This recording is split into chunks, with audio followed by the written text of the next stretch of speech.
വയനാട് അമ്പലവയലിലെ അമ്പുകുത്തി എടക്കൽ മലകളിൽ അനധികൃതമായി പ്രവർത്തിക്കുന്ന റിസോർട്ടുകൾ പൊളിച്ചു നീക്കാൻ ഉത്തരവ്. മാനന്തവാടി സബ് കളക്ടറാണ് ഉത്തരവിറക്കിയത്.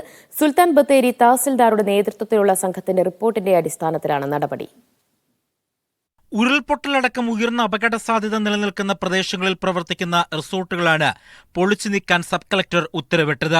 സ്വാഭാവിക നീരുറവ തടസ്സപ്പെടുത്തി നിർമ്മിച്ച കൃത്രിമ കുളങ്ങളടക്കം നിരവധി നിർമ്മാണ പ്രവൃത്തികൾ അപകട സാധ്യത വർദ്ധിപ്പിക്കുന്നതായാണ് സുൽത്താൻ ബത്തേരി തഹസിൽദാരുടെ നേതൃത്വത്തിലുള്ള സംഘത്തിന്റെ കണ്ടെത്തൽ. മേഖലയിലെ 7 റിസോർട്ടുകളും അവയിലെ നിർമ്മാണ പ്രവൃത്തികളും മലയടിവാരത്തെ കുടുംബങ്ങൾക്ക് കടുത്ത ഭീഷണിയാണ് എന്നും റിപ്പോർട്ടിലുണ്ട്. 15 ദിവസത്തിനകം ജില്ലാ ജിയോളജിസ്റ്റിന്റെ നേതൃത്വത്തിൽ നിർമ്മാണങ്ങൾ പൊളിച്ചു നീക്കി report സമർപ്പിക്കണമെന്ന sub collector misal Sagar ഭരതന്റെ ഉത്തരവ്. നടപ്പാക്കുമോ എന്ന കാര്യത്തിൽ സംശയമുണ്ടെങ്കിലും ഉത്തരവ് ആശാവഹമാണെന്ന് പരിസ്ഥിതി പ്രവർത്തകരും പ്രതികരിച്ചു.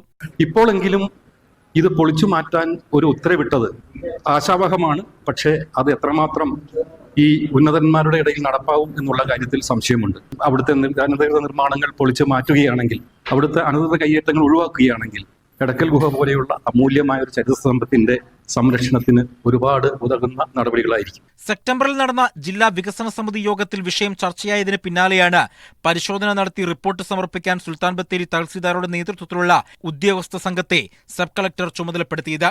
T Anees Ali, media 1, Wayanad.